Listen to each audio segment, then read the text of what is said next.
আজিৰ এই সংবাদমেলখন অনুষ্ঠিত কৰাৰ উদ্দেশ্য হৈছে যোৱাকালি এটা হত্যাকাণ্ড সংঘটিত হৈছিল মহানগৰীৰ এখন অভিজাত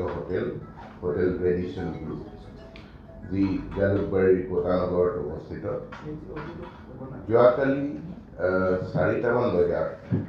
ৰেডিশ্যন ব্লুৰ কৰ্তৃপক্ষই আমাৰ জালুকবাৰী আউটপোষ্টত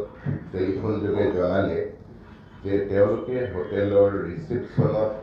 ৰিচিপশ্যনৰ ফোনত এটা ফোন কল পাইছিলে, য'ত ফোন কলত কৈছিলে এজন অচিনাক্ত লোকে যে 922 নম্বৰ ৰুমত যি গেষ্ট আছে সেই গেষ্টজন অসুস্থ আৰু তেওঁ বোধহয় পৰি গৈছে পিছল খাই ৰুমত, গতিকে তেওঁক সহায় কৰিব লাগে। এই ফোনটো পোৱাৰ লগে লগে যেতিয়া হোটেল কৰ্তৃপক্ষ 922 নম্বৰ ৰুমত গৈ উপস্থিত হ'ল, তেতিয়া তেওঁলোকে দেখিলে যে তাত থকা হোটেলৰ আলহীজন তেজেৰে লুতুৰি পুতুৰি হৈ মজিয়াত পৰি আছে আৰু সেই সময়ত ইতিমধ্যেই সেই গেষ্টজনৰ মৃত্যু হৈছে। সেই খবৰটো পোৱাৰ লগে লগে আমাৰ DCP ৱেষ্ট পদ্মনাভ বৰুৱা আৰু তেওঁৰ গোটেই টীম গৈ লগে লগে হোটেলত উপস্থিত হয় আৰু হোটেলত উপস্থিত হৈ তেওঁলোকে দেখে যে তেজেৰে লুতুৰি পুতুৰি হৈ এজন ব্যক্তি হোটেলৰ 922 নম্বৰ ৰুমত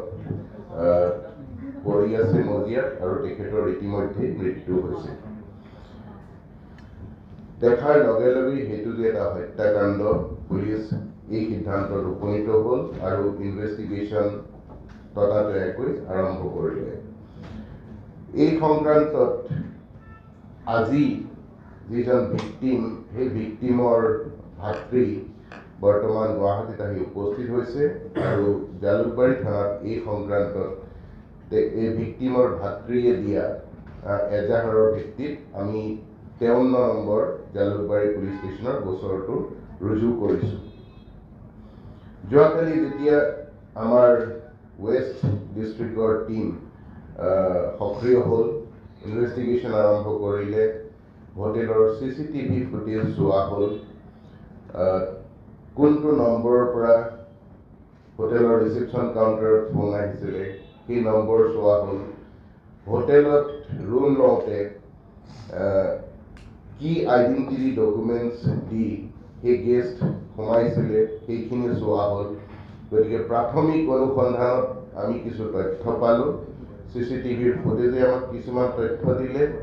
আৰু সেই তথ্যৰ ভিত্তিত দেখা গ'ল যে যিজন ভিক্টিমজন তেখেতৰ নাম সন্দীপ সুৰেশ কামলে, তেওঁৰ ঘৰ মহাৰাষ্ট্ৰৰ পুনেত আৰু তেওঁৰ বয়স 44 বছৰ হ'ব আৰু তেওঁৰ লগতে যি সেইটো ৰুমত সোমাইছিলে, সেই ৰুমত একেলগে থকাৰ কাৰণে ৰুম বুক কৰিছিলে, এগৰাকী মহিলা আছিলে আৰু মহিলাৰ বয়স 25 বছৰ হ'ব আৰু তেওঁৰ নাম হোটেলৰ ৰেজিষ্টাৰত লিখা আছিলে যে অঞ্জলি শ্ব, আৰু সেই অঞ্জলি শ্ব'ৰ ঘৰ হ'ল ৱেষ্ট বেংগলৰ হাওৰা ডিষ্ট্ৰিক্টত। আমি যেতিয়া অনুসন্ধান অব্যাহত ৰাখিলোঁ, সেই অনুসন্ধান অব্যাহত ৰাখোঁতে দেখা গ'ল যে সেইটো ৰুমত প্ৰৱেশ কৰিছিলে আৰু এজন তৃতীয় ব্যক্তি। সেই তৃতীয় ব্যক্তিৰ চাল চলন আমি CCTVৰ পৰা আৰু বেলেগ আমাৰ উৎসৰ পৰাও যেতিয়া সংগ্ৰহ কৰিলোঁ, তেতিয়া দেখা গ'ল যে সেই তেনেকুৱা এজন ব্যক্তি 124 নম্বৰ ৰুমত আছিল।